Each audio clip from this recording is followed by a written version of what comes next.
반갑습니다. 인생교육 졸업자 비비런덕입니다. 오늘 이 시간에는 LS전선 자기소개서 항목 해설 보내드립니다. 제 영상 처음이시라면 구독, 좋아요, 알림 설정 후에 영상 하단 설명란 더보기란 클릭해보시면 자소서, 면접 비포노트 신청해 주실 수 있고요. 기타 이후부터 설명드리는 모든 자료는 합격약국 웹사이트 www.pespam.co.kr 쥐뽀 꿀팁 게시판에서 다운로드 받으실 수 있도록 게시해 두었습니다. 기타 자소서 진단이나 첨삭 원하시는 분들께서는 합격약국 웹사이트에서 신청해 주시면 직접 진행하고 있다는 점 참고 부탁드리며, 자소서 작성 노하우를 총정리한 혼자만 알고 싶은 자소서 비법 노트 절찬리에 판매 중이니까요. 많은 관심 부탁드립니다. 자, 1번 항목 보겠습니다. 1번은 본인을 세 가지의 해시태그로 표현해 달라는 항목이죠. 간단하게 딱 핵심 키워드만 짚어주는 항목입니다. 그래서 정답은 없다라고 말씀드릴 수 있고, 인재상 정도를 슬쩍 참고하는 정도는 좋은 방법이 될 것 같아요. 인재상을 보면 밝고 긍정적이며 최고의 전문성을 가진 인재를 원한다. 그래서 포지티브, 크리에이티브, 프로페셔널 이렇게 세 가지 키워드가 있습니다. 그런데 이렇게 형용사처럼 예를 들어서 뭐 로맨틱, 성공적 이런 거 말고 진짜 인재상에 맞춰서 명사형으로 본인의 성향을 드러낼 수 있는 핵심 키워드를 짚어주시는 것이 좋다는 이야기입니다. 예를 들어서 밝고라는 부분과 매칭을 시켜본다면 어떤 매장 친절 직원 3개월 연속 달성이라는 해시태그를 달아줄 수 있겠죠. 그리고 창의적이라고 한다면 어떤 아이디어 공모전에서 대상 수상 이렇게 적어줄 수 있겠고, 최고의 전문성이라고 한다면 어떤 시험에서 초고득점자 이렇게 달성했다. 혹은 뭐 땡땡 매장 판매왕, 독서 1만 권 돌파, 휴대폰 연락처 1000명 보유자 등등의 명사형 핵심 키워드를 작성해 주실 수 있을 겁니다.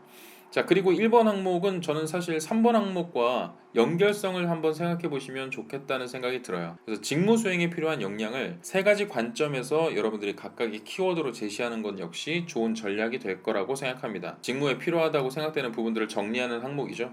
그런데 이제 본인만의 강점을 세 가지로 구분을 해서 지식과 관련된 핵심 키워드는 무엇, 기술, 태도와 관련된 것은 무엇, 이렇게 제시하는 것도 굉장히 좋은 방법이 될 겁니다.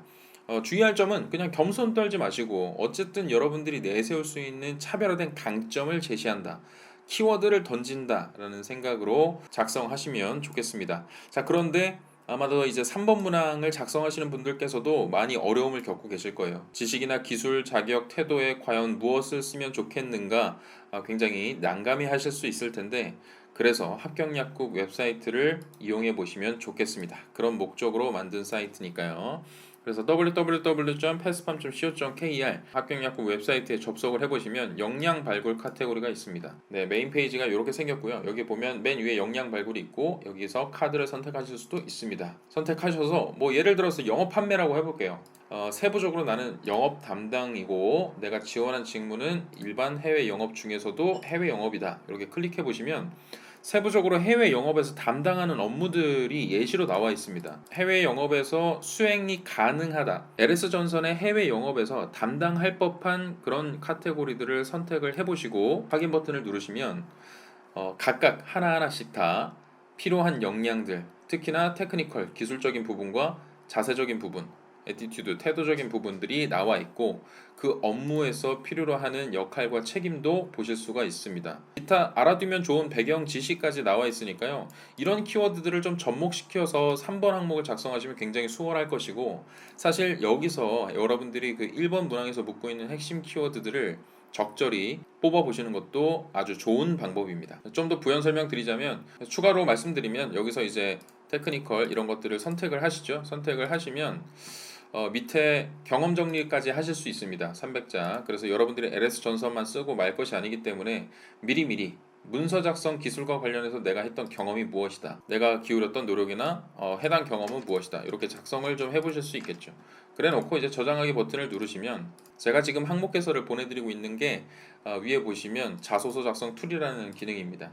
그래서 가보시면 여기서 자소서를 작성하실 수도 있고 여러분들이 선택하셨던 키워드들을 옆에서 보실 수가 있습니다. 그리고 방금 전에 우리가 선택해놨던 핵심 역량 이런 부분들도 실시간으로 확인하시면서 작성하실 수 있기 때문에 좀 더 편리하게 작성을 하실 수 있겠죠. 그 밖에도 이제 작성 팁이나 자동 완성 문구도 보실 수가 있습니다. 그래서 LS전선뿐만이 아니라 다른 기업의 자소서를 작성하실 때에도 이런 부분들을 얼마든지 끌어오실 수 있기 때문에 확인하시면서 작성하시면 도움이 많이 될 거라고 생각을 합니다. 자, 어쨌든 다시 본문으로 와서 그래서 본인이 지원하는 직무 세부 부분을 찾아서 핵심 키워드를 파악하시고 이 부분에 관련해서 핵심 역량을 바탕으로 주요 업무를 수행해야 한다라는 주장들을 담아내는 것이 결국은 3번 항목이죠. 그래서 이런 3번 항목을 설명하는데 앞서서 내가 한번 핵심 키워드를 정리하고 들어가겠다라는 차원으로 1번의 핵심 키워드 3가지를 제시하는 방법도 있다는 걸 말씀드리고 싶은 겁니다. 자, 2번 항목 가겠습니다. 자, 두 번째 항목은 다음 성향 중 본인이 일치한다고 생각하는 한 가지를 선택하고 그 이유를 경험 중심으로 작성해 달라고 제안을 하고 있습니다. 그래서 한 12가지 정도의 키워드들이 나와 있죠. 결국 이 문항은 가치관 또는 직무 역량을 묻는 질문인데 직무 역량 중에서도 대부분 자세나 태도와 관련된 부분을 묻고 있죠. 그래서 경험 중심으로 작성을 하라고 했기 때문에 여러분들의 과거 에피소드 중에서 인상적인 부분을 딱 잘라와서 그것과 함께 서술하는 방식이 타당하다고 할 수 있습니다. 작성 가이드를 보면 일단 소제목 필요하겠죠. 키워드를 바탕으로 달성한 어떤 성과 혹은 어떤 것을 성공으로 이끈 핵심 키워드 이런 것들을 써주실 수 있겠습니다. 그래서 첫 번째 이 두 간식으로 작성을 하셔야 될 텐데 저는 두 가지 방법이 있다고 생각해요. 첫 번째는 본인과 일치한다고 생각하는 키워드를 발휘해서 성공 달성 성장 목표를 이룬 경험이 있습니다 라고 들어가시던지 또는 성장 과정 중 어떤 키워드가 저만의 가치관으로 자리 잡았습니다. 특히 어떤 경험을 통해 해당 키워드를 확인해 봤습니다. 적용해 봤습니다. 발전, 성장, 함양해 왔습니다. 이렇게 들어가실 수도 있습니다. 그리고 나서 구체적으로 인상적인 에피소드, 경험을 설명하셔야겠죠. 그래서 간단하게 배경 설명하시고 본인께서 구체적으로 기울인 노력, 발휘했던 경험을 써주시면 되는데 무엇보다 디테일이 중요하다라고 말씀을 좀 드리고 싶습니다. 그래서 일반적인 수준 혹은 어쩌다 한번 발휘했다라는 인상을 읽는 사람한테 주면 안 돼요. 그래서 남들이 생각하는 수준보다 더한 노력 과정을 작성해 보시면 좋겠는데 예를 들어서 내가 꼼꼼했다라는 그 꼼꼼함이라는 키워드를 고르셨다면 사전에 계획 수립했고요. 단기, 중기, 장기로 목표를 사전에 설정했고요. 전문가의 조언을 구하는 것을 머뭇거리지 않았고 일의 결과를 크로스 체크했고 때에 따라서는 처음부터 그냥 전수조사를 했습니다. 그리고 저는 사후 관리까지 놓치지 않았고 지속적인 팔로우업을 아직까지 해오고 있습니다. 또는 해당 프로세스의 매뉴얼도 정립해낼 수 있었고 업무 시간 외에도 나의 희생정신을 발휘해서 일의 진행 상황을 체크하는 등 쉽게 하지 않는 노력 과정들을 이렇게나 기울였습니다. 그렇기 때문에 내가 이렇게나 꼼꼼하다고 이야기할 수 있는 겁니다. 라는 논리를 완성시키시는 것이 중요하다는 겁니다. 그리고 나서 이제 해당 키워드가 중요하다고 생각하는 이유 그리고 나름의 교훈이나 인사이트를 적어 주셔야겠죠. 이제 마지막으로는 그 해당 키워드를 향후 업무 수행 과정에서 과연 어떻게 적용할 것인지 이 회사에서 묻고 있는 의도가 그런 거지 않습니까? 이것을 발휘해서 어떻게 너의 직무를 수행해 나갈 것이냐라는 것을 묻고 있는 것이기 때문에 여러분들의 앞으로의 어떤 각오, 다짐, 기대감, 확신 그래서 해당 키워드를 통해 직무 수행 중 어떤 문제를 해결해낼 수 있을 것인가에 집중하셔서 이에 대한 답을 적는다는 생각으로 마무리를 지으시면 될 거라는 생각입니다. 자, 이제 3번 가겠습니다. 자, 세 번째 항목은 지원한 직무에 필요한 역량이 무엇이라고 생각하는지 지식, 기술 자격, 태도 세 가지 관점으로 구분해서 작성해달라는 항목이죠. 어차피 1번에서 세부 내용을 설명드렸기 때문에 이건 건너뛰고 작성 가이드로 바로 들어가겠습니다. 그런데 조금 의아해하실 수도 있겠지만 소제목으로서 적당한 건 직무의 정의 혹은 본인이 생각하는 직무를 나름대로 재해석한 내용들을 작성해 주시면 좋을 거라고 생각해요. 혹은 직무 수행을 통해서 이루고 싶은 비전이나 포부를 밝혀주시는 것도 좋습니다. 내용을 보시면 이해가 되실 겁니다. 첫 번째로 지원한 직무에 대한 이해가 먼저 들어가야겠죠. 그리고 나서 그렇기 때문에 이런 역량이 필요하다고 주장을 펼치셔야 되는 겁니다. 나의 이해 정도를 드러내셔야 되는 거예요. 그래서 땡땡 직무는 어떤 역량들을 바탕으로 어떤 일을 책임지는 역할들을 담당합니다. 그렇기 때문에 다음 세 가지의 역량을 반드시 갖춰야 합니다. 라고 두 가지식으로 좀 밝혀놓고 이제 두 번째, 세 번째, 네 번째 지식, 기술, 태도와 관련한 그런 측면에서의 역량과 그 역량이 중요한 이유 혹은 그 역량을 발휘해서 얻어낼 수 있는 성과 이런 것들을 적어주시면 되겠죠. 그래서 지식 측면에서 필요한 역량과 사유가 이제 두 번째로 올 것이고 직무 전문성 중에 어떤 학습, 이론적인 거 혹은 현장 경험, 업무 프로세스 등등과 관련된 부분을 밝혀주시면 될 겁니다. 그리고 세 번째로는 기술, 자격 측면에서 필요한 역량과 사유를 써주셔야겠죠. 그래서 자격사항, 프로그램, 업무 툴, 장비에 대한 이해, 분석 기법, 외국어 능력 등등을 써주시는 부분이고요.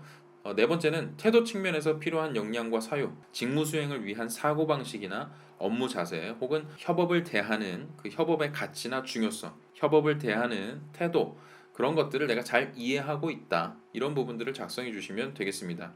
그래서 이번 항목에서 여러분들이 또 키워드를 여러 가지 중에 한 가지를 꼽으셨잖아요. 이런 키워드와 어느 정도 겹치는 부분이 있을 수 있겠죠, 당연히. 그런 것도 괜찮고 500자를 아마 작성해 보시면 아시겠지만 개조식 서술이 효율적일 것으로 판단이 됩니다. 그 말은 두관식으로 이런 역량들을 갖춰야 합니다 라는 주장 펼치고 나서 바로 지식 측면에서는 이것이 필요합니다. 그것은 왜 그렇습니다. 기술 자격은 왜 필요합니다. 그 이유는 뭡니다. 태도 측면에서는 이런 역량이 필요하고요. 그 이유는 뭡니다. 이런 식으로 나눠서 작성하시면 좋겠다는 뜻입니다. 자, 네 번째 항목 가겠습니다. 자, 4번 항목은 본인은 직무 관련 어떤 역량을 가지고 있으며 앞으로 개발하고자 하는 것은 무엇입니까? 구체적으로 작성할수록 좋습니다. 라고 단서 조항까지 달아놨습니다. 결국 3번 항목의 연장선에서 본인이 갖추고 있는 핵심 역량을 실컷 풀어내는 항목으로 이해하시면 좋겠고요. 단순 나열식으로 작성하시지 마시고 뚜렷한 노력 과정이 함께 서술되면 좋겠다는 의견입니다. 또 단순히 역량을 가지고 있다고 주장하기보다 내가 계획성을 가지고 단계적으로 원 스텝, 투 스텝 이렇게 밟아왔다라는 점을 강조한다면 아마도 여러분들의 변별력을 더 높일 수 있겠죠. 그리고 문항에서 앞으로 개발하고자 하는 것을 묻고 있지 않습니까? 이런 것은 입사 후 포부를 이루기 위한 나만의, 여러분만의 성장 로드맵을 묻고 있는 거예요. 계획을 준비하고 있느냐, 이런 부분들을 묻고 있는 겁니다. 그래서 본인이 궁극적으로 달성하고 싶은 목표나 비전을 먼저 밝혀놓고 이것을 위해서 준비가 필요한 부분이 이것이라고 생각했기 때문에 나는 앞으로 이런 부분들을 개발해 나가겠다라고 밝혀놓으시면 되는 거겠죠. 그래서 예를 들어서 단순히 외국어 능력을 개발하겠다 이렇게 이야기하시는 건 굉장히 1차원적이라고 생각을 하고 쓰시더라도 앞으로 동남아 지역 글로벌 거점 마련과 공격적인 마케팅을 내가 할 거거든요. 그걸 반드시 이뤄낼 거거든요. 그것을 위해서는 어떤 외국어 능력을 개발하는 것이 중요하다고 생각합니다. 혹은 어떤 외국어 능력을 개발하겠습니다. 라고 밝히시는 식으로 쓰시면 된다는 이야기입니다. 자, 이제 마지막 항목 가겠습니다. 자, 5번 항목은 과거부터 지속적으로 해오고 있는 것이 무엇이며 지속해온 이유가 무엇입니까? 아마도 이 항목이 좀 어려우시겠죠? 자, 개인적인 역량 개발을 위해서 꾸준히 노력해온 것을 적는 방법도 물론 좋습니다. 그래서 전문성 향상을 위한 학습, 운동, 취미, 모임, 네트워크, 교류 등등을 써주실 수 있겠죠. 그런데 만약에 여러분들이 지속적으로 해오던 것이 나 혼자 좋고 나 혼자의 어떤 발전을 위한 것이 아니라 누군가에게 도움이 될 수 있는 목적을 가지고 진행한 것이다 라는 것이 오면 더 좋지 않을까라는 생각이 들었어요. 그래서 제가 최근에 진행했던 자소서 항목 중에 국가철도공단 자소서 문항과 이 항목이 굉장히 흡사합니다. 그 질문이 뭐였냐면 지금까지 타인 혹은 사회를 위해 지속적으로 해왔던 활동에 대해 기술해달라. 그리고 활동에서의 본인의 역할과 활동을 통해 추구한 가치를 중심으로 기술해달라. 굉장히 흡사하죠. 그런데 이렇게만 물어보면 대부분 아마 요거는 공기업이기 때문에 봉사 경험을 묻는다라고 생각하실 수도 있겠지만 타인을 위해서 지속적으로 활동할 수 있는 범주는 생각보다 넓습니다. 여러분들 특히 재능 기부 측면에서 생각해 보시면 좋겠어요. 예를 들어서 본인의 전문 지식을 꾸준히 공유해 왔다면 이 역시 가능한 겁니다. 그래서 블로그나 SNS 등 온라인 활동 혹은 학회나 동아리 활동들을 해 나가면서 내가 가진 전문 지식들을 남들과 꾸준히 빠르게 공유하고 동반 성장을 꿈꿔왔다. 이런 부분 얼마든지 괜찮다는 거고요. 사회적 문제에 대해서 비판적인 사고를 가지고 글을 게재해 왔다.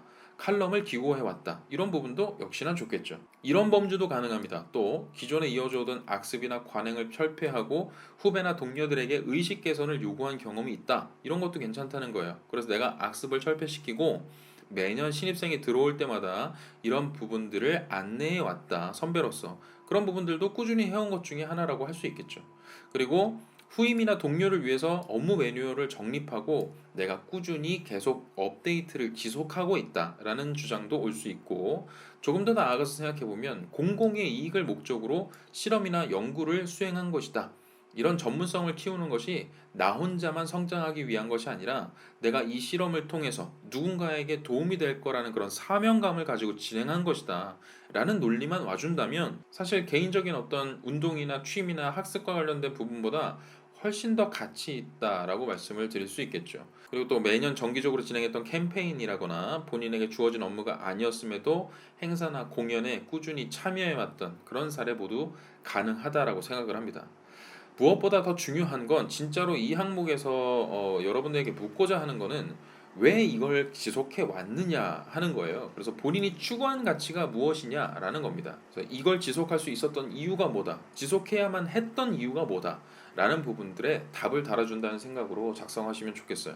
그래서 내 전문성, 나의 재능, 나의 비판의식, 어떤 나의 시간과 노력이 이렇게나 쓰임새가 있을 것으로 판단했기 때문에 이런 것들을 지속할 수 있었고 그런 동력을 꾸준히 나름 마련할 수 있었다라는 부분을 강조해 주시면 좋겠습니다. 그래서 작성 가이드는 자, 일단 소제목 같은 경우에 어떤 활동을 통해서 교훈이나 인사이트, 내가 얻은 것이 무엇이다 라고 밝혀주시고, 첫 번째로 타인이나 사회를 위해 혹은 개인적으로라도 지속적으로 어떤 활동을 하고 있습니다. 어떤 목적, 누구와 함께, 저의 역할은 무엇이었고요. 처음에는 단순히 어떤 목적으로 시작한 것이었습니다. 하지만 활동을 진행할수록 어떤 가치를 추구하게 되었습니다. 어떤 점들을 깨닫게 되었습니다. 그래서 저는 교훈 및 인사이트를 확장하고 지속하기 위해 지금도 끊임없이 고민 중입니다. 지금도 끊임없이 하고 있습니다. 앞으로도 하겠습니다. 라는 식으로 밝혀주시면 좋겠습니다. 그래서 사실 LS 전설 항목을 보면서 제가 느낀 점은 그다지 항목 자체가 뭐 까다롭거나 어려운 부분은 없어요. 다만 이제 글자 수가 500자라는 한정적인 부분이 있기 때문에 여러분들이 한 문항 한 문항에 메시지를 잘 담아내시는 것이 정말 중요합니다. 500자 쓰시는 분들이 흔히 저지르는 실수가 굉장히 한 부분에만 꽂혀가지고 구성이 망가지는 경우가 많거든요. 그래서 제가 말씀드렸던 이런 작성 가이드를 조금은 참고를 하셔서 뼈대를 좀 갖춰 놓으시고 욕심이 나더라도 분량 조절을 잘 해내시는 것이 무엇보다 중요하겠다. 그래서 여러 번 퇴고하시면서 여러분만의 논리를 완성시키셨으면 좋겠습니다. 긴 시간 들어주셔서 감사하고요. LS전선 좋은 결과 얻기를 응원하겠습니다. 지금까지 비브란덕이었습니다. 구독과 좋아요, 알림 설정 부탁드리면서 이만 물러가겠습니다. 여러분, 할 수 있다잉.